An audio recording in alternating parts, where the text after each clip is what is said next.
questions in the market. Is it still a good time to enter? Is it a time to pause? Is it a time to hold?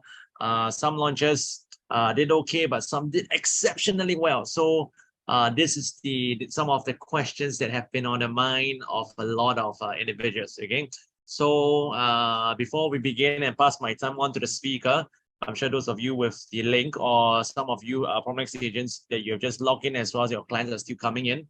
So if you need the login details or you have any issues, maybe you can let any of our panelists know. We'll try to assist you. Okay, if not, you can spread the love, send this link out to a loved one or friends for our clients, and maybe they can be empowered in this very empowering seminar. Okay, if not, without further ado, I think let us begin this webinar. Today we have gotten a very distinguished speaker. His name is Mr. Nizam Gafoor. Okay, he is a highly respected veteran in the industry as both an agent as well as a senior team leader in PropNext. Okay, so without further ado, so we will be introducing our speaker for the night. And if you are ready for our webinar, maybe just put a 5 in the group chat so that we know most of you are ready to welcome our speaker for the night. All right, so maybe just get hands up a little bit so that we know. Thank you so much. So just can you just allow me to share my screen? Yep. Okay. So, ladies and gentlemen, right now we give our applause to Associate Senior Branch District Director Mr. Nizam Gafoor for the night. Okay. All right. Thank you so much. Okay. Good. I hope you all can see my screen right now. It's a very good evening. Thank you so much for joining me. We have got over about 200 people, close to coming to about 300 soon, hopefully. Looking forward to seeing you. And I'm very motivated to share with you all a new topic, basically, because I personally had this experience of several of my friends and even some of my relatives and all that, miss the opportunity to buy, especially in a fantastic time, the last 1-2 years. And then the question here is, this year, can they still buy? So that's why I come up with this topic, because I really do not want my loved ones and friends and family to miss this opportunity, because there are good deals out there in the market. But then again, to be careful, what is it that we have to look out for? Okay, today I've got about 70 slides, 60 to 70 slides, and I'm trying to go through them in about 45 minutes. So which means to say that it will be quite fast, but I will present it in a manner that will be easy to handle. So the disclaimer here is sometimes the same information you put in the wrong context, it can mean totally different things. So I hope you can just stay alert and attentive as well. Especially in the Zoom, it's quite difficult for you to just be totally focused because there can be distractions here and there, but I hope you can be totally committed, right? That's my humble request. Now, first thing I wanted to share here is this. You see, if you were to look at the last 10 years from 2013 all the way to about 2023 as of now, the property prices have actually gone up by how much? By about 48% in the last 10 years, right? But then if you were to notice from 2021 all the way to 2023, I mean, in the last 2 years gap period here, the property prices actually went up by 21%. Sorry, 24%. Now, 24% is a lot of improvement, a lot of gain in a short time of about 2 to 3 years. But you see, the painful experience I had was in 2021, especially in 2020 and 2021, when I was encouraging many of my friends to purchase, and some of them were very, very, I would say, very professional, very educated people. They are holding good jobs like in financial institutions, banks, and wealth managers and all that. And they have got access to a lot of information about the global trend, right? The Asian economy, the global economy, and all that. So they had a lot more information than I do. So, and they wanted to invest, but then again, there was a lot of fear as to whether this is the right time, if the worst is yet to come. So that is a concern. And I realized they are not the only one who's like that. All of us, close to our heart, it's easy to say that I want to buy something. But when we are out there to make a purchase decision, it is very, very stressful. It's going to be very concerning, right? Especially when there are situations like this to worry about. I mean, you know that the GST is up, and then the global slowdown in the economy, and then again the uncertainty with the Ukraine war, and most importantly here is the interest rate hike. That is very worrying to many people, right? So then, with all this concern, is there potential to invest in property, right? Now, my objective today is not to encourage you to buy, neither am I going to discourage you to buy. Whatever the decision, it is good that we are very clear with our decision. The painful experience here is want to buy or not to buy, want to buy or not to buy. Is to be in that struggle is very, very painful. So today, I just would like to just give you as much information, and I'm going to share with you a Singapore story. What I mean by Singapore story, whatever the global situation is, Singapore is very different for its own characteristic. And I'm not so sure whether, I'm sure many of you would have heard about the bakwa. I don't know whether I pronounced it correct, right? I mean, that the story behind why the $1 coin was introduced by our then late mentor, minister, Prime PM, senior minister Lee Kuan Yew, because they wanted to bring this what is that, wealth, or this, what is that, prosperity to the whole nation. So he wanted to introduce to every family.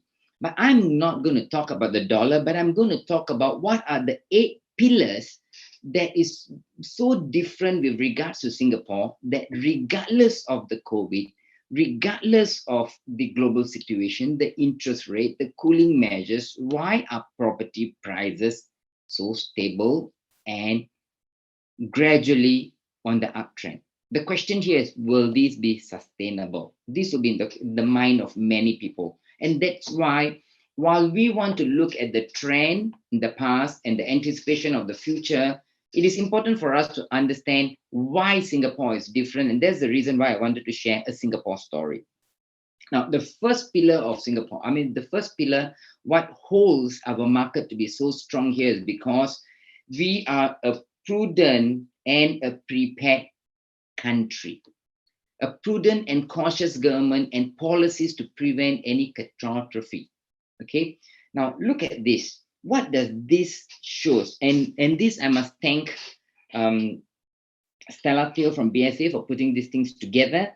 Now, from this data, I know it can be, I hope this is clear enough for you to see. But the point that I'm trying to bring across here is from 2010 to 2022, in the last 12 years, this shows here what is our debt ratio on an average household balance sheet. What is our debt and what is the amount of assets that we have? It talks about the amount of cash that we have, right? Amount of CPF, the shares and securities, the life insurance, and all the other financial assets, whatever that we hold as an average as a whole nation. Now, if you were to look at the debt ratio, was 31% in 2010.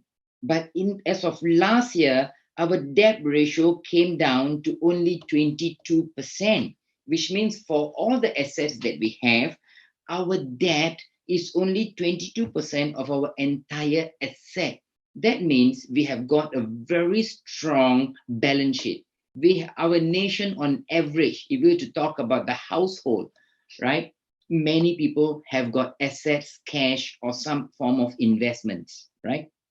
Now, and then if you were to further look at our unemployment rate, our unemployment rate is one of the lowest, lower among the many other developed nations. And if you were to look at our GDP and our savings, we are one of the highest. So we have got a high savings, low debt, as well as unemployment rate is low. So we are fundamentally strong. And here it shows, if you were to look at the top tier from the 61 percentile to the 100th percentile, if you were to look at their income has actually gone up overall about 37% to about 69%. And if you were to look at the overall Singaporean not only have their average income gone up, well, many may agree, many may not, may feel otherwise. Hey, look, but then income hasn't gone up so much. But here statistics show that the income has gone up.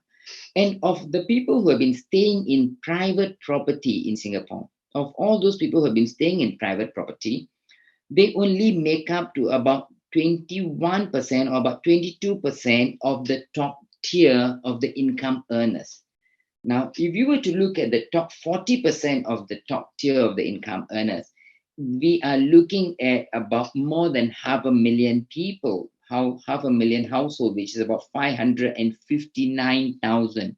So not everybody have also invested in private property in Singapore. So there is potential and there is enough market for it to absorb more properties, if at all, I mean, as and when it is being released.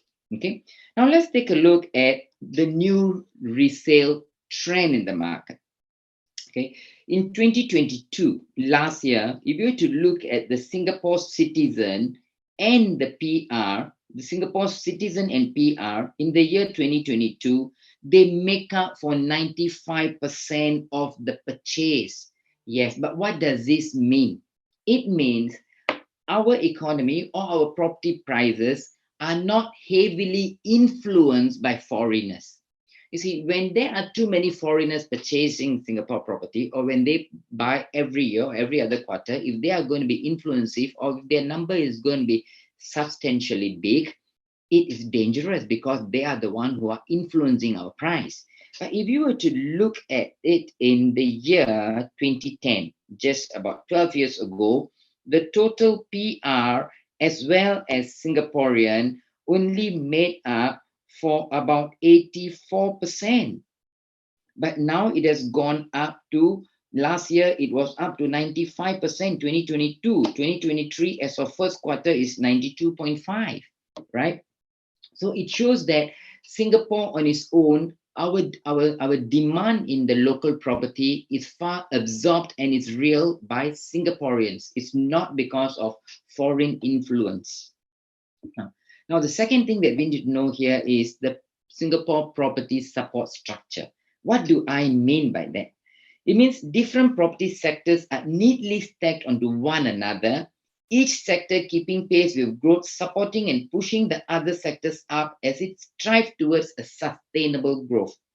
See, this is something you may have seen many a time in Mr. Ismail, our CEO of ED Kelvin Fong's presentation. But I'm going to present to you in a different form so that you'll be able to take it easier. And I'm going to show you some samples of real transactions in the market. I put the same information in stacking it up, which means to say here you see that we have got the executive condominium, and of course the executive condominium has to be lower in terms of OCR, RCR, and CCR prices. So I'm going to put this here in this stack, and I'm going to explain to you. In the first place, we have got the HDB BTO. HDB BTO prices can never be higher than the resale price, HDB resale price. So that is why they are at the bottom of this tier. This is the HDB resale. And even the HDB resale, as of last year already, there have been 370 HDB units were transacted that were above 1 million. I know it is not a significant number, but what we have to pay attention to is this, the next slide here. For example, a BTO price, even in Ulu Pandan, if it is going above 540,000, thereabout, before any government grant or subsidy, but the same thing when it comes into the resale market, what is transacted in the resale market in nearby, something that is comparable, is going about 860 to about 999. That's in Queenstown, Ulu Pandan. Okay, the project name here is Ulu Pandan Glades. Now, if you were to look at the same thing in mature town, such as Kallang Wampo, a four-room flat which is about 459,000, when it comes into the resale market, it is about 690 to almost 800,000. So this tier have to be higher than the BTO certainly. So then what happens to the executive condo? Now, if you were to look at the executive condo, last year, you saw executive condos transacted about $1,360 per square foot on average, to even at about $1,300 last year at Copenhagen on an average per square foot. And if EC is already going at about 1,003 to 1,004 thereabout, and about 72%, 73% was so last year. And last year, the interest rates were also not low. They were high. This I'm talking about the fourth quarter, the tail end of last year, right? And then you see, and on an average, it was selling at about $1,300 last year, October, 73%. We are talking about the executive condo. And right above that tier, executive condo is supporting and holding the OCR property, which is going about on an average, it should be in the region of about 1,009 to about 2,003. But if you were to look at the recent launch, the Mbusu, right, recent launch, was sold at an average price of about $2,465 per square foot. That is the OCR transacted price. Okay, and this took place this year. Some 53% was sold. And the Continuum, the most recent one, which is just sold just last weekend, also OCR, but I want you to understand why here it was sold at about an average about $2,700 per square foot, versus here the average here is about $2,465 per square foot, is simply because this is a 99 years lease, whereas Continuum is a freehold. The general rule of thumb here is between a 99 and a freehold, there is about a 15% to a 20% increase in terms of price difference. You have to make that difference, right? Now, on the other hand, if this same development have been an integrated development, and integrated development means if it is going to be coming with shopping mall and bus interchange and MRT and all that, this will again, you have to top up about 15% to about 20%, which means it will still come to about 2,007 thereabout as an average per square foot, because the examples given here are based on normal 99-year standalone condo, just a standard ones as an average price. Then we looked at the most recent. In fact, this was a much looked after development. Why? Because this is the first development that was launched after the most recent cooling measure, right? And this is in the RCR. In the RCR, it generally has to be higher than the OCR. So the average range that have been transacted all this while here is about $2,005 to about $2,700 per square foot. But here the average went about, the average price here went about 2,423, right? But why did it go at about 2,423? Because the developer was also very, very conscious about making sure it is sensitively priced because of the most recent cooling measure. And that was also the reason why 75% was taken up on that day, right? So this is what I mean by the support structure as well as the price. One is layered above the other. None of these can come lower than the other, right? That's the reason why if we were to say, hey, look, the HDB prices can be cheaper. The moment HDB prices is cheaper, every other prices have to drop. And it can't happen. And likewise, if any of these drop, it will hit onto the rest and it will cause a breakdown in the system. That is something that our government would not want to allow, because we are the only nation in the world where about 80% of the population own our own homes. Right now, take a look at the next important pillar. And this one is, in a land-scarce Singapore with no natural resources, wealth and planning for building wealth and planning for retirement through property is a norm and a dream. This is the dream as a Singaporean. This is how we grew up. We've been told and advised to own a home, right? But on the other hand, if you were to look at the dollar value, the real dollar value, the purchasing power, since 2000 to now, in the last 20 years, the dollar value has gone down by over 44%. That means $100 then is now worth about $57. And that is the reason why people also like to invest in property to hedge against the inflation.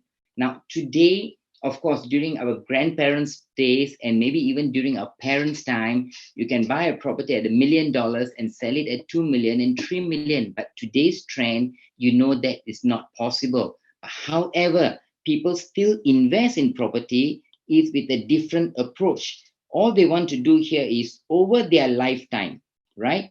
Over their lifetime, they just want to make sure they keep increasing the asset value so that they can plan a wonderful retirement, a peaceful retirement. Let's take a look at here. Since 2000 to 2021, in the last 21 years, what has happened? 20 years ago, there were only 6.5% of the population owned private property, right? Over 80% own HDB properties. That was in the year 2000. But in the year 2021, you see 16.5% of the people now own private properties. That means the trend for people wanting to own private property is increasing. That is a trend. That is a desire. That is a Singaporean dream. And if you were to look at that, 55% of HDB flat owners who own a private property, right? These are people who own more than more than one property. They live in their private property. This is again the Singaporean dream. That's why people want to own. Now, then the fourth thing here is the government measure. See, there are multiple measures in place to regulate volatility of the market. But at the same time, some of these policies have also unintended outcomes. Like what?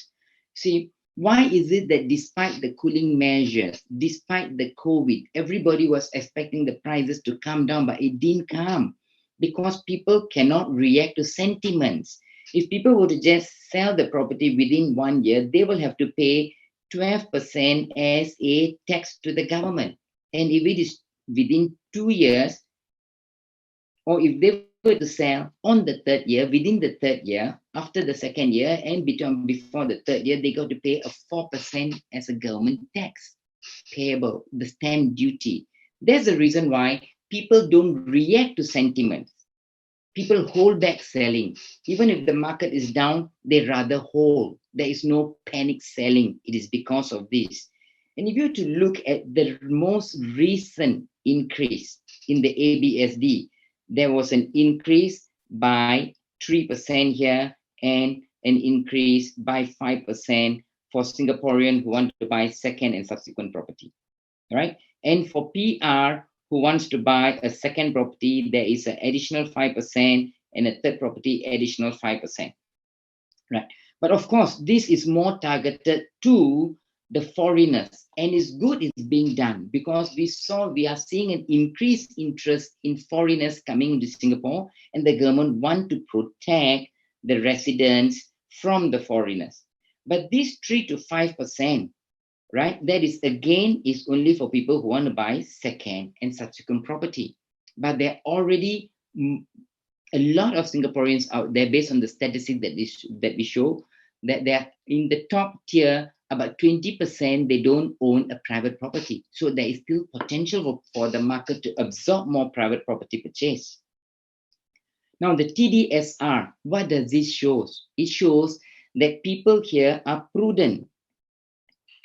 Okay, I mean people here are prudent to purchase. That is the government's plan here, is to make sure that you are within your affordability to buy. That's why even when the interest rate increase, right, people are able to hold the property longer. Now, in the first place, all our interest, all our loan approval how much loan that we can qualify is also subjected to a 4% or a 5% interest rate.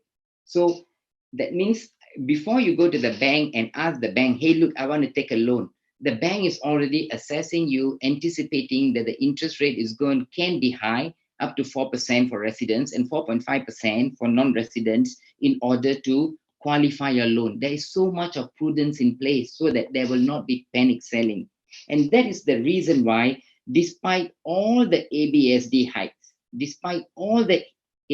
hikes, you see there is a general trend of market moving upwards, is because people don't react to panic situations. It's only when people are fearful or they are rushing to sell just to offload the market, then the prices will start dropping. But it's a stability is brought about the policies. Now, let's take a look at the next thing, which is political stabilities. In Singapore, our properties, our politics, and our policies are intertwined to form the fabric of the nation.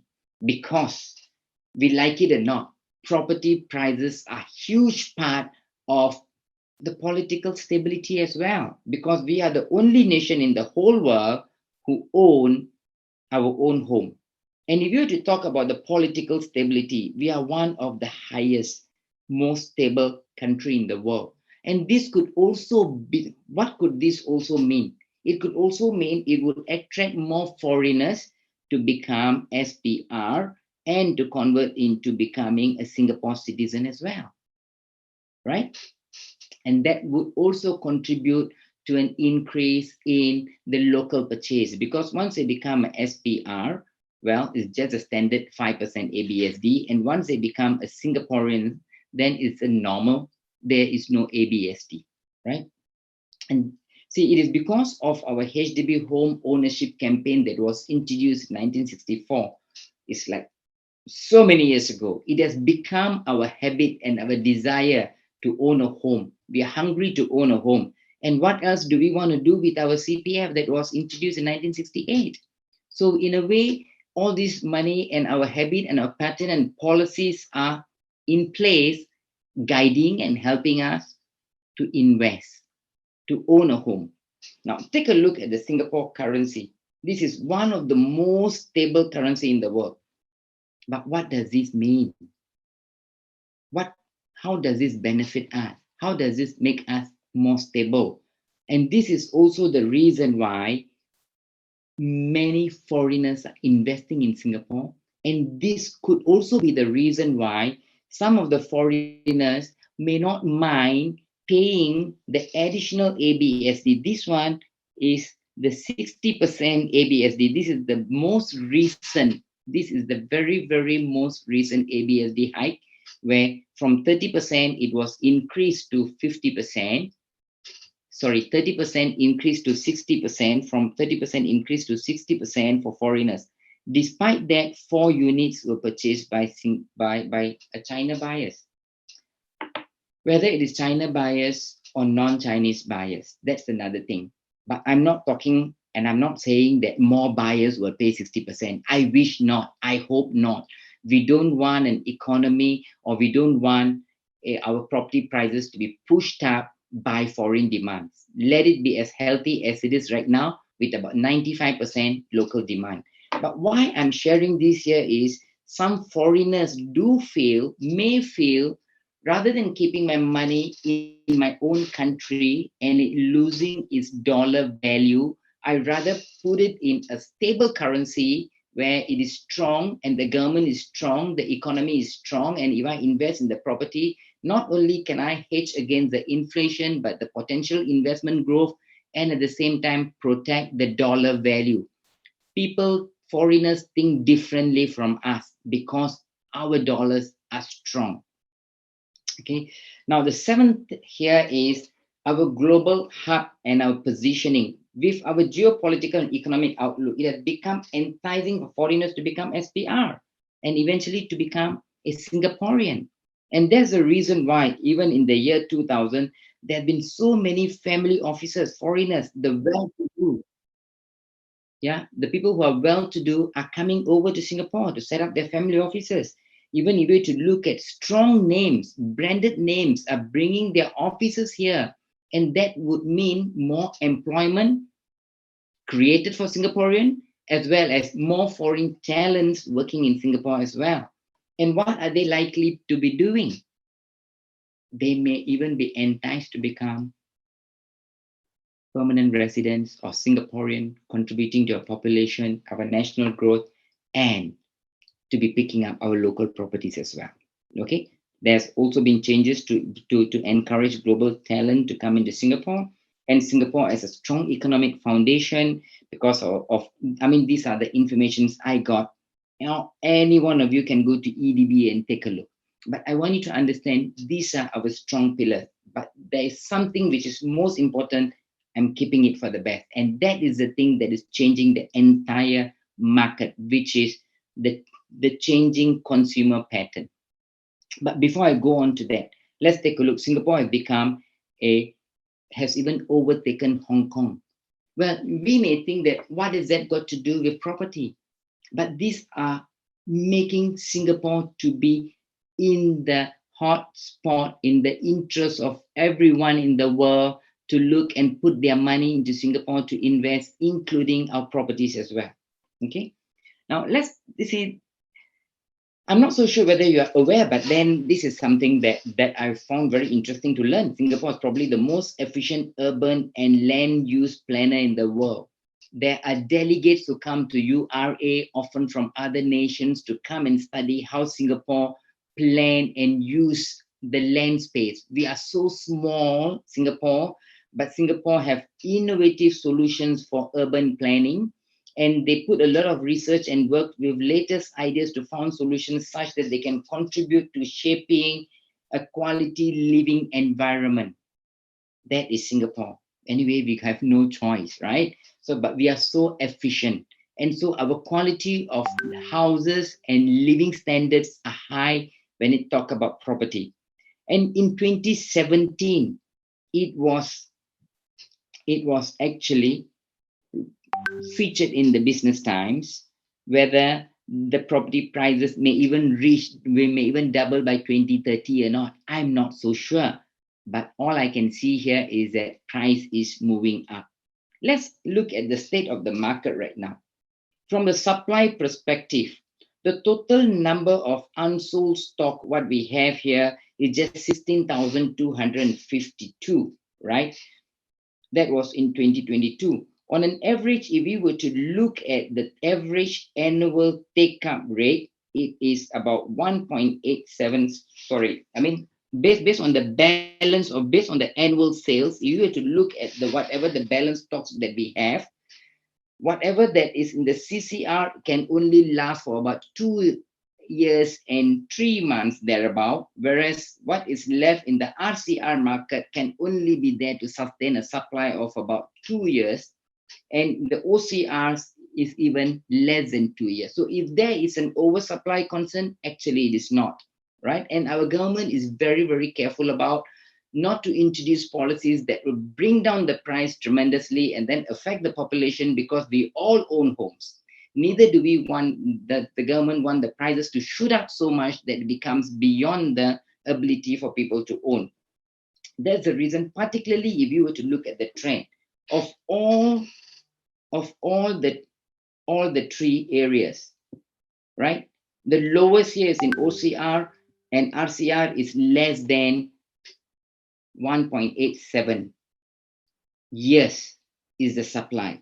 And particularly, I want to bring your attention to RCR is because RCR has got one of the higher than the national average of 92%. There are 94.6% is owned by Singaporean and PR. There is greater interest in RCR by Singaporean and PR. That is the point that I want to bring across to you. And in last year, it was 95.3%.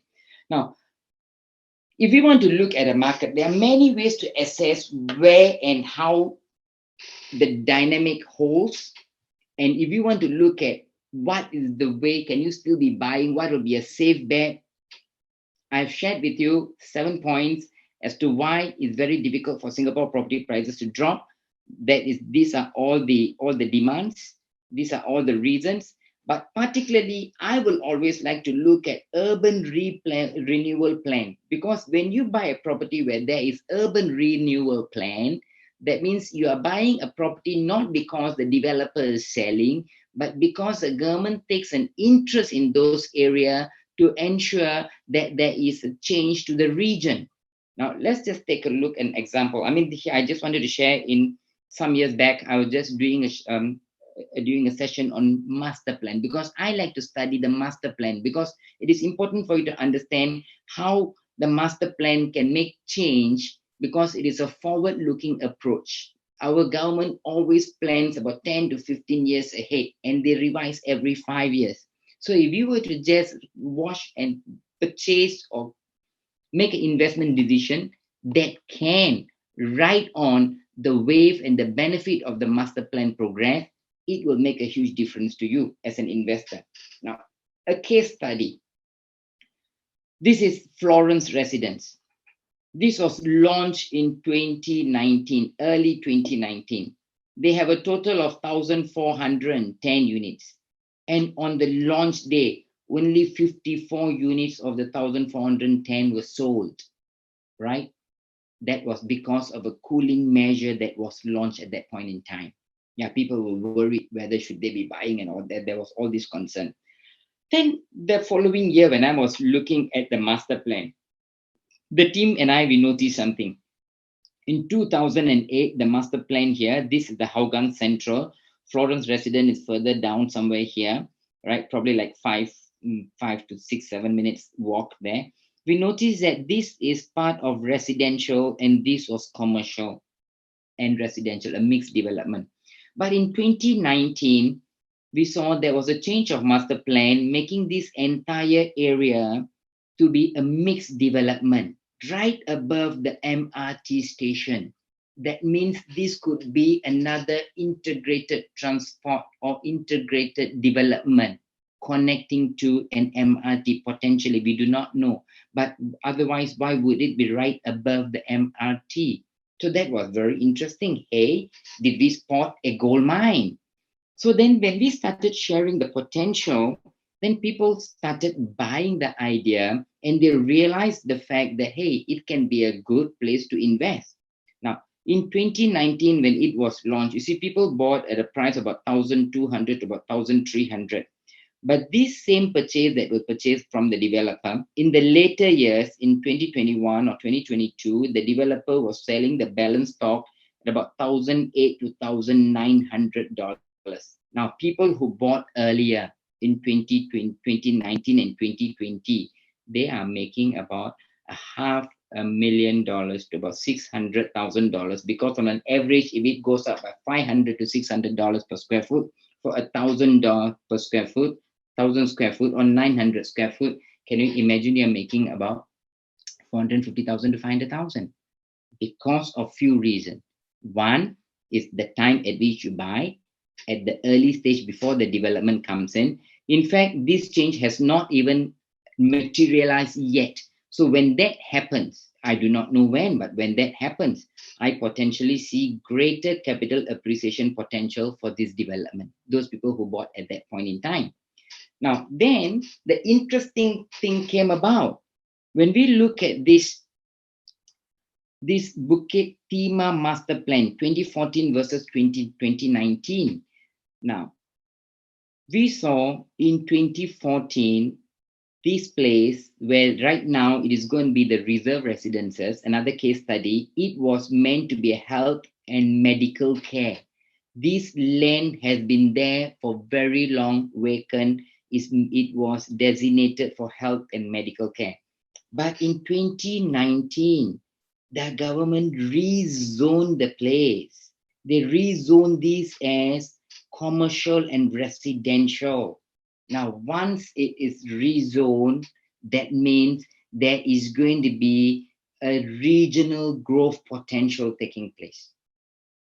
So if you want to go, if anybody want to have a very conservative yet an investment or to purchase a property that can give a safe bet, that can give higher rental returns and capital appreciation, it is good to take advantage of the regional growth potential. What it means by regional growth, it is no longer just the interest of any property developer to come and develop the property here. You want to develop a property here, you can't. That whoever who wants to bid the land, they must have a dual control, a tender. That means the government need to look at the concept plan first. Once they like the concept, then they will want to consider giving it to the higher bidder with a good concept. And opposite to this, the government has also mentioned that they are going to have a civic and community institution. That means to say that there is going to be a hawker center, right, as well as a community facilities, and it is going to be linked by a bridge over this side. Now, why and all this bridge, I don't think it is even being done by the developer. These are communal work, so probably the government is taking care. I'm not so sure, but to me, it doesn't matter who does that or who pays for it. But it's always good to be taking advantage of the master plan. Whenever there's a master plan, there'll be entire change to the region. So then I further was interested to look at what are the plans. You see, there is a rejuvenation of the beauty world precinct, and this is also part of the 2019. So 2019, there wasn't just a change to the master plan here. There was a lot more the government, because the government looks at the big picture, right? They are not interested in one small plot, because this plot now is an iconic thing that is going to bring about the differences to the entire region, right? And then there was other thing that was mentioned, that this plot will also be connected to the bus interchange and then the beauty world. Now, these are all part of the business, part of the government's plan. Now, we know the stability of our government, the importance the government plays in making sure the property market is stable, the country is stable, the region is properly developed, and we are one of the best urban planner in the world, right? So, which means to say, going along and being part of their big plan is a lot more safer in my approach. That is how I will always like to look at things. Okay. Now, it's important for us to know that there is a changing trend in Singapore among the consumers, among the home buyers, among the investors, right? So if you are a home buyer, well, you should buy what you like, because your house, how you would like to live, it matters to you, right? But if you are thinking of just investing, then you need not invest what you like. Invest in not what you like, but what the market demands. When you can understand where the changing trend of the market, that is where you'll be able to make the most out of it, right? Because a lot of the time, you see, like a lot of my good friends, why they miss the opportunity, especially in 2021, but that is when the market was really moving up. Some of my friends were looking at landed properties, which they could get a semi-D at that point in time in District 15 for about 4 million plus to about 5 million. Today is gone. They can't. They are out of the market because they were over-analyzing and concerned about the global situation. But today, the property has gone up easily 25%, even for landed properties. All right. So why I'm talking about landed property here is anything that is particularly niche. Like a landed property is a niche property, because there are not many landed properties in Singapore. There are only about less than 5% of the total population of properties are landed properties. Likewise, if you have to talk about integrated development, they are also very niche, and your opportunities are very limited. If at all you have, grab it if you can. Now, let's focus on what are the changing trends. See, from 2008 to 2018, I don't have the latest statistics. This is the best that I could get, right? You see, the people who got university degrees have gone up by 10%, from 21% to 31%. Diploma from 12% to 15%. Probably, if you were to look at 2020, 2022, it should be more. I'm not so sure, maybe about 35%. I'm just guessing. But what does this higher education means? It means their income has also been going up, right? This is as of 2020, their income has actually gone up by 30% already. And I'm sure it would have gone up more in the last 2 years. This is a comparison between 2010 to 2020. It has gone up. okay, on an average rising income levels and the affluence, sorry, okay. Now, the other changing trend here is the shrinking household size. From an average of 3.5% every household, it has reduced down to about 3.2% per average household size. The family size is getting smaller. And that could also be the reason why the houses are getting smaller too. In term, why I wouldn't use the word why the houses are getting smaller, why the popular for smaller units are becoming more popular. Okay, right. Now, here's an interesting fact for you to just look at. You see, in 2010, what happens here is when you look at private apartments and condominium owners, there was about 11%. But in 2020, the percentage has gone up to 16%. There is a shift from 11% to 16% over the last 10 years. Okay, that we have seen earlier. But what I want to look at it here is couples without children from 2009 to 2019. In the 10 years period, it increased from 14% to about 19%. So there are increasing couple without children, right? Probably they are also the ones who are contributing to the increase in the smaller unit type, maybe a 2-bedroom or a 3-bedroom, they're happy with it, right? And there are also a lot of people who are living alone. From 2009, there was a 10.3% to now a 15.2%. That's again another 5% increase in the last 10 years, where there are increasing number of people. Okay, there are increasing number of people who are living alone, right? Okay, the good thing here is the parents who stay alone have reduced. So it's good to see that not many parents are staying alone. Okay, now, so what am I trying to share with you here is with more singles, with more couples without children and more singles living alone, right? It means instead of a couple having to buy one property, now you have got two people having to own two property, whether it's for investment or not. They may not even be buying for investment, but because there are more people who are living alone, so they need a home. And that could also be the reason why more 1-bedroom and 2-bedroom units are being popularly built by developers, because it caters to such needs of people, apart from people who are buying for investment perspective, to rent it out to PR and foreign nationals who are working in Singapore.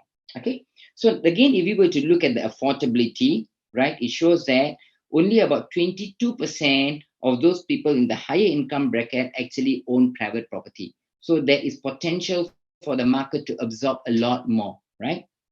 Now, take a look at the interest rate. People are worried about the interest rate, right? It used to be about 1% about 2%. Today it's about 4%. While it is very, very worrying, the interest rate has gone up a lot. Though here the amount here from 2 to 4 looks like 2 times, but the amount, the monthly repayment you will pay between 2% and 4% is an increase of about $780. Is that a lot of money? Yes, it's a lot of money. But then again, it is not like from $3,000 it becoming $6,000. People concern here is 2% I used to pay, now it's 4%. It's like a huge difference. Yes, I know. A lot of people there are aware. But when they look at the numbers, $800 more, $780 more. But to start with, our financial arms, our government policies have already prepared us for interest rate even years before to be prepared for 3.5%, because that is the rate at which we were being approved our loan, right? So here, what is this writer expressing? He's saying that yes, first of all, even if the interest rate has gone up, this interest rate is not meant to stay for a long period of time. You can expect probably, you see, I'm not so sure whether you are aware, right? Those days, I'm talking about probably 20 years ago, the interest rate used to be about 6%. It even went to the highest of about 7.25%. That was the highest. And for a very long period of time, we have been at about 1% to 2%. That has been very artificially low, but we got so used to it. I'm not saying we will be at 4% for very long, but I think we will slowly go back to about 3%. I'm not so sure when. I'm not an expert in that, but I'm anticipating in about a year or less, maybe we may be hitting back to about 3%, right? So what is this writer saying? Even if this interest rate has not gone up, right, and then this $780 is not put into property, people will still buy at this interest rate, because if they don't pay this extra towards the property, they may actually be paying it towards whatever else that is flashy and bling bling, and they just spend the money. So it is in fact worth it to put it into the property, especially if they are going to be renting it out, because they are actually will be able to make the money back, the extra that they paid, the couple of $100. Okay. Now, again, okay, here what I'm trying to share with you here is 2022. This is before the COVID. Sorry, before the not before the COVID. Sorry, before the cooling measure, the recent cooling measure. Average selling price already has been about almost to $2 million, and even in Ang Mo Kio, OCR, people were willing to pay a penthouse for about $6 million, for over $6 million. All I'm trying to share with you here is today the younger people think differently. They don't mind just because the two of them are there, just because they are living alone. They don't mind a smaller space, but a comfortable place where there is lifestyle. And the younger generation, they don't compare with the way how the older generation think. The older generation, they buy at 1 million, they want to make it 2 million or 3 million in the next about 10, 15 years. Those things is not possible. But the younger generation, they are looking at how can they gradually increase their property from a $1 million property over the next 10 years to make it into a $2 million property, and then maybe make it into a $3 million property, so that at the age of 65, they will have more means to retire, right? Okay. Now, that's the reason when I talk about the master plan discovery at District 21, right, at the Upper Bukit Timah area, then we talked about, I was sharing about when you invest in something that has got a master plan rejuvenation. And I also noticed something very, very different. Of all the development that comes with integrated development, integrated transport hub, that means it comes with the MRT station, comes with the bus interchange and the entire mall. This one is different. Why is this different? It's because this has got a service apartment in it. Service apartment, and today they happen to have the press release, and there was a lot more information that was released today. And then today at about 4 p.m. I had the opportunity to go to also further understand, and it's very, very exciting as an investor, because when there is a service residence, it means anybody who's buying to invest here or to rent, you'll be able to rent it at a better price, because service residence will set the standard in terms of a higher rental. And even if you have got friends or family who want to stay over, it's just here. And they have got separate facilities. I'm not here selling the product, okay, but I will have someone to talk about this. The next person surges, he will come and share with you more why you should really consider this development, because this is so rare. And when you write on the master plan rejuvenation, you will not go wrong, because you are riding on the government's plan. All right. And just to share with you, especially when you are looking at integrated development with a transport hub, that is why the price is easily a 20 to 40% higher than whatever else average that is going in that district. You will see that they are much higher, because they are much highly sought after. Even if you are looking from a rental perspective, right, compared to the whatever that is rented out in that district versus whatever is in the project, is easily goes about 40 to about 60%, 20 to about 60% rental increase, because people want that comfort, the peace of mind, the convenience that comes with it. Now, let me share something with you here, which is very, very interesting. This year, we expect the HDB prices to increase by about 5.6%.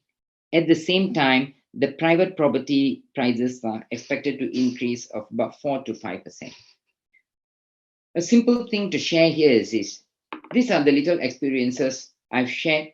I mean, I have witnessed some of my friends, like in the case of 2021 and 2022, when they wanted to buy the limited editions of the landed properties because they have very, very little supply in the market. They every time want to, whatever the seller asks, they want to go below the market. Seller asks, want to go below the market, but they every time keep missing the opportunity. But from 2021 to 2022, in this period of about 3 years, it has actually gone up about 25% because they were not willing to pay the market price. That's the thing. And the fear that the market will not move. When you are looking at limited properties, I mean limited edition properties such as an integrated development, be prepared to take anything that is in the market rate. And what more, even if it is going to be far more attractive. I think the next speaker will be able to share with you what is the developer intending to sell and all that. That will be his interest to share and for you to know so that you can really get the best out of it. But what I wanted to share with you here is sometimes people say, I'd rather wait and see what is happening. But when you wait and watch what is happening, another 4 to 5% price can increase. Now, how the developer, this is something I would like to share with you, how a developer usually plans the price, I would say allocation here is they may not even want to sell. I'm just sharing with you about every developer. It's something for you to know. The developer would not want to sell 100% of the launch day. They wouldn't want because they have got few years to sell. So the developer would usually want to keep a certain percentage at 20, 30, 40, depending on how much the developer wants to sell. Because if they were to sell next year, they can actually sell about 4 to 5% higher because of the price movement, because of the next land bid will be higher than this land bid. That is how the price trend keeps moving. So I will always encourage you as an investor, as a home buyer, if you can pick up something this year, is the best time for you to pick up before the property prices move up further. Now, I would suggest you may just want to, can I encourage you to just hang on for another 15 minutes for the next presenter, Sergius, to share with you. He is the project in charge to share with you all the information that you need to know about the integrated development, the reserve residences. Over to you, Sergius. All right, thank you, Nizam, for the informative sharing. So I'll just be taking over for the last 15 to 20 minutes. All right, so thank you all for staying with us. Wait, so let me just get my screen sharing ready. So all right, so building on what Nizam has shared. So, and I mean, in the interim, if you have any questions on Nizam's content as well as what I'm about to share, feel free to put in our chat group, and I think our panelists will be happy to assist you. Okay, so without further ado, let's begin my portion. Okay, so for some of you who may have been into this seminar or have been keeping up abreast of the news, there is a very exciting development in the heart of Bukit Timah involving what we term as a game changer. Okay, this is none other than the reserve residences. What you see in the map is the reserve residence, and I just want to highlight the linkage that I think Nizam mentioned in his portion of his presentation. This is currently the old Bukit Timah Hawker Center. This place will also be rejuvenated into a brand new Bukit Timah Community Hub, whereby it's not just a CC, it will also be the wet market, hawker center, as well as the general library. So this whole area will be very integrated. And just something to note, if you look at the surroundings of this development, it is totally relatively unblocked. Okay, so it's very, very rare to get a relatively unblocked development in the market, especially most developments are in relatively built up areas. So something to watch out for you, for those buyers who just want to buy a property, but also one with a good view. So just in case you're wondering, what are the views that you'll be getting? All right. So if we look towards one side of the development, we are actually overlooking the Bukit Timah Nature Reserve. This could get as close to possibly quite long and unblocked view that you can get in the market, because unless something happens to the Bukit Timah Nature Reserve, this view should be rather permanent. To the right-hand side is what we know as the brand new Rifle Range Nature Park, very unblocked as well. And to the further right-hand side, you actually see views of the Bukit Timah landed area. How about the other side of the development? So what people often forget is that in the vicinity of Bukit Timah Beauty World, there is also a second nature reserve known as the Bukit Batok Nature Park. So for quite a number of units in reserve residence, if you look up to the other direction towards the Beauty World MRT station, we get an unblocked view all the way to Bukit Timah Nature Park, as well as overlooking the Chong Chin Nam and Beauty World landed area. Okay, just in case your unit is facing towards the city side, what are the views that we'll be getting? Okay, so other than a very thinly built Sherwood Tower, what is behind us is the Bukit Timah landed enclave that is accompanied by the good class, some parts of the good class bungalow neighborhood within the vicinity. And to my right-hand side, you get the unblocked views of Clementi Forest as well as Ngee Ann Polytechnic, which are all low-rise developments. So fantastic views that accompany your property business decision. So this is bird's eye view. So for those of you who are interested to know more, can speak to your preferred PropNex consultant after this session. All right, so this is not just any other integrated transport hub. For those of you who are wondering, this is a first of its kind in the RCR area, which is just 1.5 MRT stops away from the Cosenbra region's boundary. So this could be as prime as you can get if you're looking for a product of this nature. Okay, this is a cross-section map of the mall. You can get more information moving on. So this is fresh off the press release this morning. I just want to take some time to highlight a little bit. In the reserve residence, there will be 4 collection. Okay, the first collection, the reserve residence, will carry units between 1 and 3 bedroom. Stay tuned to the end of this presentation because we'll be sharing with you the very, very attractively priced pricing that the developer has also just released. Okay, the next collection that we have is the Horizon collection. Okay, within the Horizon collection, most of our units, all of our units in the Horizon collection will come with a private lift. So there's about 8 stacks of them. Okay, so if you're looking for views and private lift living, the Horizon collection could meet your needs. And for those of you who enjoy a low-rise living facing our facilities with private lift, I think our Creekside selection will offer you the opportunities, all right? And of course, we have our Treetop collection, whereby we have premium penthouses as well as duplex ground floor units, where the specs are a little bit higher. And for those of you who may be wondering, for the reserve collection as well as the Horizon, which I mentioned earlier, the highest building is up to level 32. If you include the Skydeck, it's level 33. This will be the new highest point in a largely low-rise Bukit Timah and Beauty World area. So really unique product offering in many sense.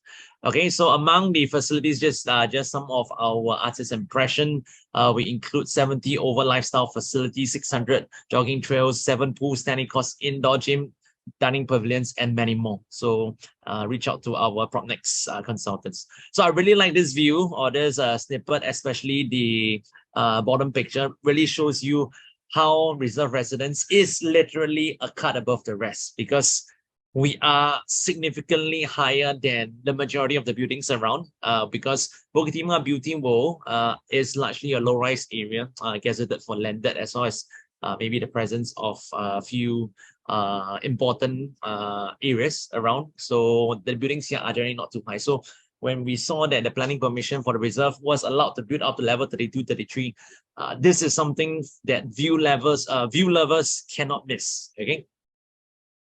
Okay, so just tracing back a little bit. So if you might be wondering, there are a lot of options to evaluate in the market. So why specifically District 21? So just bringing you through quickly, a lot of people come here for the greeneries, but people do not just come here for the greeneries. And then the big reasons that buyers have been coming into the market is the other good schools, okay? If you evaluate properties that have done well this year in terms of new launches as well as end of last year, such as Blossom by the Park that was mentioned by Nizam earlier, Zembusu Grand, as well as end of last year Amo, all these properties have something in common. They are near good schools. Okay, so a little bit about these 2 good schools. Pei Hwa, directly opposite reserve residence, is one of the 2 SEP schools along Bukit Timah Road, to the best of my knowledge. The other one being Nanyang Primary School, and MJS, heavily popular and affiliated to its secondary school counterpart. So these two good schools are within 1 kilometer. So we expect the local demand, especially coming in from Singapore citizens and permanent residents buyer, to be very, very high for this development due to the presence of good schools. Okay, so this is the overall shopping belt. So the uniqueness is that not just from primary school, secondary school, junior college, tertiary education, within this Bukit Timah address, you have it all covered. Unlike some other areas, maybe you only serve the purpose of primary school, but what about the rest? Okay, so, and of course, briefly mentioned earlier, this area is also home to 24 hours eateries. For those of you who are familiar with this area, after 10 p.m., if you want to eat something other than McDonald's, you have to come to this. Even my friends who stay at Bukit Panjang, Choa Chu Kang, they come to this area. Okay, so critically, if you're looking for a regional growth story, you need to know what other transformation has been happening in the area. So I just want to bring everybody through the triplex transformation of Bukit Timah that has happened since 2019 and will be completed around 2032. 3 areas: greenery enhancement, infrastructure enhancement, as well as commercial enhancement. Okay, so some of you may have known the rail corridor was completed last year, now nicely done up and lit up. And the Rifle Range Nature Park that just opened its doors to public at the end of December last year. Okay, but what is little to known to many is that there's another greenery transformation that's happening, known as the Bukit Timah Rochor Green Corridor.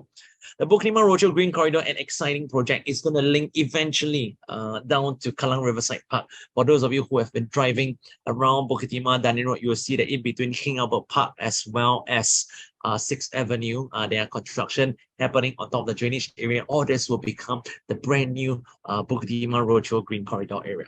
Okay, that's the greenery and transformation. The next big transformation is the infrastructure transformation. If some of you may be saying, hey, Sergis, but you just mentioned that reserve residence is on top of the Beauty World MRT station. Why are you talking about King Albert Park? Good question. Okay, so, but for those of you who know the area well, King Albert Park MRT station has just been confirmed as an interchange station of the Cross Island Line. And the position of King Albert Park interchange station is within a close proximity, maybe 7, 8, 9 minutes walking distance from the reserve residence. And this connection on the Cross Island Line can help us bring our homeowners or our investors or the future tenants seamlessly integrating with the future Jurong Lake District, which is our up and coming second CBD, which will house about 100,000 new jobs. Okay, so not everybody that works in a CBD wants to stay in a CBD. I think looking at Marina or Tanjung Pagar, those are prime examples. And I think reserve residence being positioned in a very green and naturistic estate offers a good proposition to those who work in the future Jurong CBD but wants to stay somewhere near nature and greenery. Okay, so on top of that, I think the downtown line itself, where the King Albert Park and Beauty World Station are operating on, has a lot of ease in interchanging with majority of the MRT lines in Singapore. But the highlight, okay, the creme de la creme, is the integrated transport hub, which I will be covering shortly in the remainder of my sharing. Okay, so for those of you, I'm not sure if you know what is an integrated transport hub, but in my own humble understanding, I like to use durian as an analogy. A normal government land sale is like the normal durian, okay? But in recent years, people have been demanding like mixed development, which are like the Black Gold, or the integrated development like the Maoshong. But reserve residence is not just an integrated development. It is an integrated transport hub. And let us understand a little bit of a difference between an integrated transport hub and an integrated development. By definition, on the LTA website, an integrated transport hub are fully air-conditioned bus interchanges that are seamlessly linked to MRT stations and adjoining commercial development. So your development needs to fulfill these 3 stringent criteria before they can be labeled as an ITH. Okay, so currently in the whole of Singapore, there are only 5 ITH that they are completed with private residential development on top of it. Okay, for the benefit of most who may not be sure, let me just run through it slightly quickly. We have the Centris at Jurong Point, at Boon Lay. We have Hillian Residence at Bukit Panjang. We have North Park Residence at Yishun. We have Compass Heights at Sengkang, as well as Bedok Residences at the Bedok Mall area. Okay. But if you note the similarity, or if you note the study, currently every single ITH that has been completed is in the OCR area. Even if you account for the 2 developments or 2 ITH that are under construction with private residents on top, Sengkang Grand Residence at Bangkok, as well as Pasir Ris at Pasir Ris, all of them are in OCR. So Reserve is the first city fringe RCR integrated transport hub. There's one of its kind.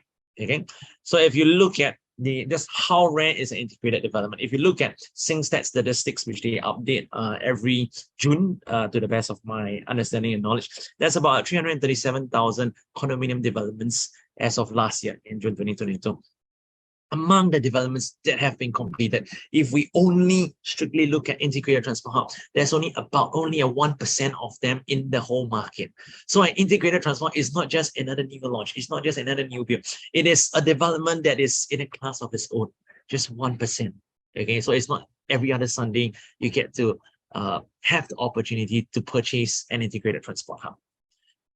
Okay, some of the past pricing performance of integrated transport hub developments, North Park Residence, very healthy transaction, hitting almost close to $1,900 per square foot.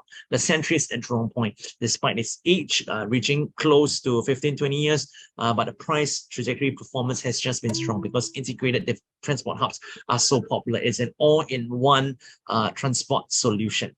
But before I begin, okay, before we continue, we just want to understand and analyze the price performance of developments in the surrounding area. So if you see from this map, the Reserve Residence, we are trying to analyze 2 land plots in the surrounding area. Specifically, I just want your attention to be at Garden Vista. Okay, so Suites de L'Oreal, it may be freehold, but small land plots, the performance has not been as healthy. But a 99-year leasehold land plot, Garden Vista, which TOP in 2006, the last done resale transaction has hit about 1,800 per square foot. Wow, is this not surprising? Okay, but if you look at it with the proximity of good schools and a very rare big land plot in the vicinity, I mean, it's hard to doubt why Garden Vista has this strong performance, despite hitting almost 20 years old as a resale condo. Okay, so imagine if Garden Vista is a brand new development, how much would it be worth? And if you add in the integrated transport element, how much would it be worth? So today we have something exciting sharing with you. I'll leave the price review later on, so stay tuned just for a little bit while more.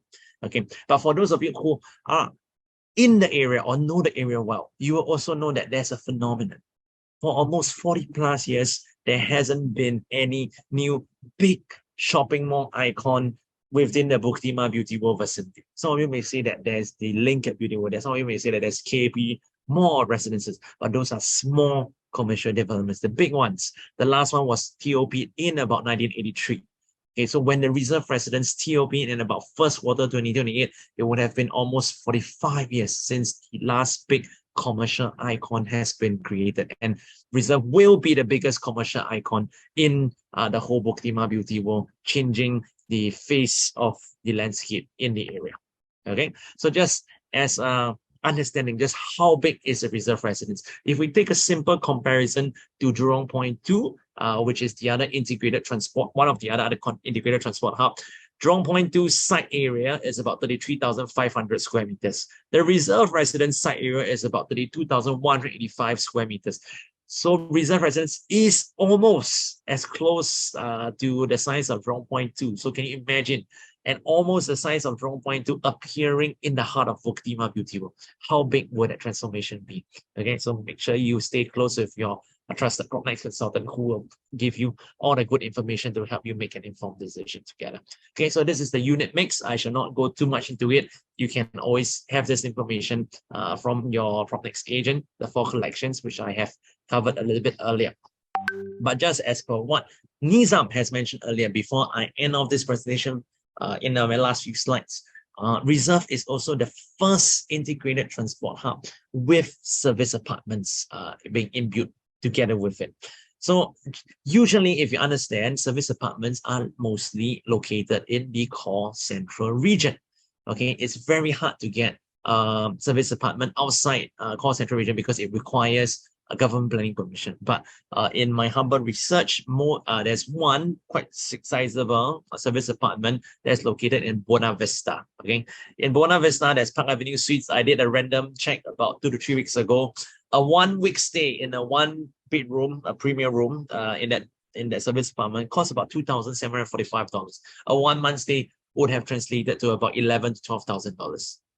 That is at a service apartment. Okay, with rents at the service apartment so high, will it aid or boost the renter in the residential development that has every similar feature, if not a little bit more, because the landscape and the facilities landscape of the condominium unit is definitely much more sizable as compared to the service apartment. Okay, so just something to take note. So last but not the least, let's look at some facts and figures relating to integrated transport hub development. So what is the premium Mr. Market has to say regarding integrated developments? If we look at the last 2 integrated transport hubs to be completed in Singapore, first one is North Park Residences. We are doing a comparison with a mixed development. Okay, so 9 residents, which is also located in Yishun, but about 10 minutes plus walking distance away. Okay, if you look at the transaction between the ITH versus a 10 minutes walking distance away mixed development, residents of investors in Yishun are willing to pay up to $588 per square foot more for a unit at North Park Residences. And if you're looking at rental yield, the transacted rental yield is about 29%. All these are numbers just taken 2 to 3 weeks back. So all these are very, very live. Okay, but how about? But some of you may be saying, "Hey, Sajis, but there's still a bit about 10 minutes walking distance away, so it's unfair." Okay, so but there are not that many ITH developments around, so I can only make so many comparisons. But for those of you who want a more apple-to-apple comparison, I think the most apple-to-apple comparison in the market is in the vicinity of Bukit Panjang. Similarly, on the downtown line, the first stop. At Bukit Panjang, Hillian Residences is built on top of the ITH. Okay, directly beside Bukit Panjang MRT station, we also have another development, the Tannery, which is located on top of Junction 10, whereby there's also a huge supermarket and some commercial units or retail units below. Let us take a look at the performance between these two at ITH and the mixed development that is side by side beside an MRT station. Wow, Mr. Market has replied and answered. According to Mr. Market, the price gap between the highest per square foot of an ITH and a mixed development side by side is up to 441 per square foot difference. And if you look at the transacted rental yield, the transacted rental yield difference is about 38%. So it proves to show that consumers, or what Nizam mentioned earlier in his presentation, the changing demand.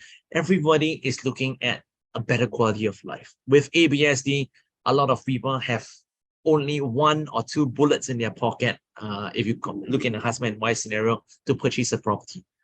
People are looking to select better quality property to bring out the desired results. Similarly to tenants. Okay, so this is what Mr. Market has to say. And without further ado, let us take a look at the extremely attractive indicative price. This is fresh out of the oven just 2 to 3 hours ago before our presentation.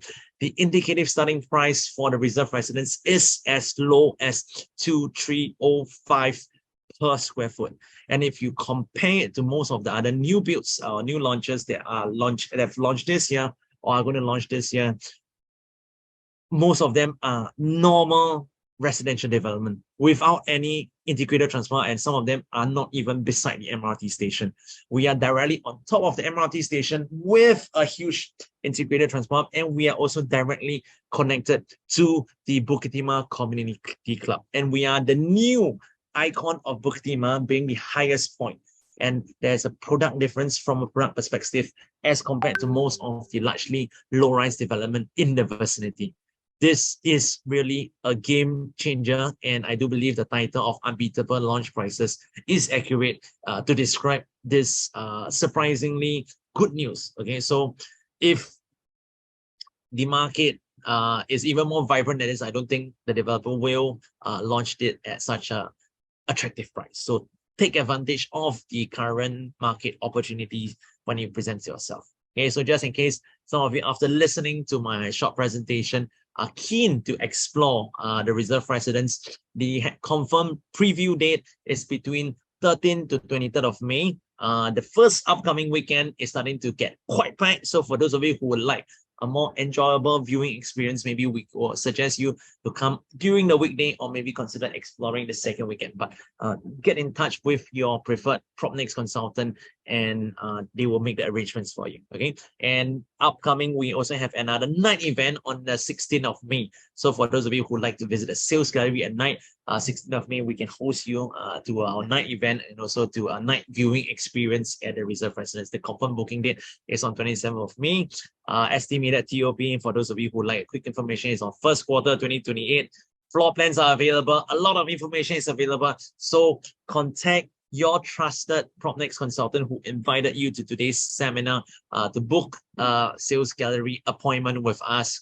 And trust us, we will bring you through a good journey as you make an informed decision with us, be it at reserve residence or at any other launches that you may consider or in your journey this year. So take advantage of the pockets of opportunity that are appearing in the market at the moment. Okay, if not, I've come to the end. So maybe I'll just pass the time over to Nizam so that maybe he can take some questions from some members of the audience. Hi, yes, I'm back here. Okay, good. Anyway, thank you so much, Suggest, for sharing what you just shared. I think it's very interesting development. I think the question here is the quantum is. I see a question. The question. Suggest. I think, are they asking about the price quantum? Do you want to share maybe something about the price? Okay. So the quantum is, as per, I think one of our attendees, Manjit, has mentioned, 1.11 million, the starting price for one bedroom. Of course, the various different price range are starting differently, but net, I think the overall quantum is very attractive. So to get hold of this attractive launch price, because you have to look at the fundamental product value. Just now, as per what I've mentioned, integrated transport hub transacts up to $441 per square foot, higher than a comparable mixed development. And that's really a mixed development. Okay. So I think the intrinsic value of the reserve residence is very, very high. So just now I saw another questions. Some of you are asking, so if you like to attend the PropNex night event on the 16th of May, RSVP, get in touch with your trusted PropNex consultants and they will give you the instructions. Okay, we'll try to arrange another interesting seminar on that night so that we can value add to your journey with us at the sales gallery. It's a holistic journey. Okay. Yeah. Then, sir, just a question, because I see that the show flat is rather small and it can be very popular. So how do they get in touch? If they want to view, what should they do? They should just get in touch with PropNex agents? Yeah, just get in touch with your trusted PropNex consultant and they will make the backend arrangement. But like, as per what I've mentioned earlier, weekend is starting to get quite packed. So for those of you who wants to avoid the super packed kind of environment whereby you may be squeezing a little bit with other guests, okay, so do come on a weekday. So weekday, we don't anticipate such a high crowd flow, so you may be able to have a better experience. But of course, those of you who have limitations, do highlight to your PropNex consultant and we'll see how we can help. Yes, I like the way you put it, Suggest, like the very limited opportunity, less than 2% of the really the Mao Sang Wang, right? So do not miss that opportunity, because it's very, very rare to come by such kind of appointments. I mean, such kind of opportunity. And I think this is the only one in the whole of Singapore that comes with a service apartment also. Yes, right. Correct. So, and I was thinking, sorry, I was just thinking, why is it an integrated development service apartment? Because it's connected to the MRT, and then it's also going to be connected to the Cross Island line in the future. And that would mean that many potential foreigners who come in to work at be it Biopolis or wherever, they can be connected very easily, or even in the Jurong future districts and all this kind of thing. I think it gives that kind of connectivity. That must be the only reason. And for those of you who look into the master plan, as for what Nizam has mentioned earlier, I don't want to go too deep into it, but there are additional areas in the Bukit Timah 50 World area that are zoned as commercial based on the last drawn master plan. Okay, I saw one question. by JY. Yes, sorry, is the indicative price provided by the developer? Yes. Okay, it's fresh out of the oven as recent as three hours ago. Okay, so a lot of people in the market are talking about it. I think this is a positive surprise to many individuals who saw the indicative pricing. So we're receiving very, very good feedback. In fact, quite a number of our own agents are also getting a bit excited for themselves also. Right. Any other last few questions? Again, so if you have a question, maybe you can input into the chat within the next 1 minute, and we will do our best to answer. So I think I've cleared most of the Q&A that we have received so far. Okay. So anyone else have any question? Say, how come the tree better starts with 2005? Okay. You want to share that, Sergis? How come the tree better starts with 2005? Are they the premium units? No, okay. So if you look at it, I have a question from Ellen. So I try not to be too draggy at night at 9:30. There are different units with different facing. Okay, we have 3 bedrooms at the Horizon collection that starts from 2305 per square foot. Of course, there are some units that are maybe facing the Bukit Nature Reserve or facing the pool view. So depending on which view and which layout that you prefer, there's always a choice unit for everybody. Okay, so hopefully, Ellen, I've answered your question. So if you look at it, similarly, and the next question, when 1 and 2 bedrooms are 2306. So it depends on the facing of the unit. Okay, so work with the Promnex consultant that you are in touch with, and I think they can share a little bit more. And I see another question. Okay, maybe the last question. Please share the potential for capital appreciation. So, I mean, today's talk is not meant to drag too long, but I think within the surrounding area, there are a lot more government land banks, okay, that can help to support. And critically, I think if you look at North Park Residences, when the project is completed, the project itself is a factor of rejuvenation for its future growth because of the bus aircon bonus, which draws traffic to the whole area. And with the newly built Bukit Timah Community Club, I think there are many reasons that pricing could have further room for growth. So if you'd like to find out a little bit more, maybe you can RSVP with your preferred Promnex consultant, and we can share more with you at our seminar on 16th May at night. Okay, we'll release the topic later. Yeah, in terms of capital appreciation potential, maybe I would just like to add something before we end this session. Because if you were to recall the table that I shared earlier, here is the properties support structure. The RCR is going about $2,500 to $2,700 PSF, and that we are talking about generally for 99-year lease and without an integrated facility that actually comes with it, especially an integrated transport hub. So usually as a market norm, it is about 20% higher than the independent standalone RCR development. So, and at this moment, I think the developer has been very sensitive, can be because of sensitively priced, can be because of a few reasons, because of the policy just came about. So they made the cooling measures. So they want to be very careful about wanting to make sure they hit their target sales. That could be one reason. But of course, once they hit a certain amount of sales that they have done, I won't be surprised after the launch date. Usually this is a practice for the developer. After the launch date, they will revise the price up because as they hold for to sell later, they can of course be selling higher. So my suggestion here is take advantage of the launch day purchase. Then again, that's one, because at this moment, I personally feel it is value for money. We can always do more analysis on the 16th. You can get in touch with our Promnex agents, but that is something that I want to, because we don't want anyone of you to miss purchasing just because you're not so sure, and then to come back after the launch having to see that the price has been revised. I'm not saying it will be, but it could be. Yeah, that's all. Okay. Thank you so much, everybody. So thank you. Hopefully we have added value. So as usual, we can't cover everything within this short 1.5 hours. So thank you for staying with us for this 1.5 hours. So get in touch with your trusted Promnex consultant, and I hope to see you soon at the Reserve Residence. with Prudent, your trusted source for good quality advice in your house hunting journey. If not, thank you. Good night. Bye.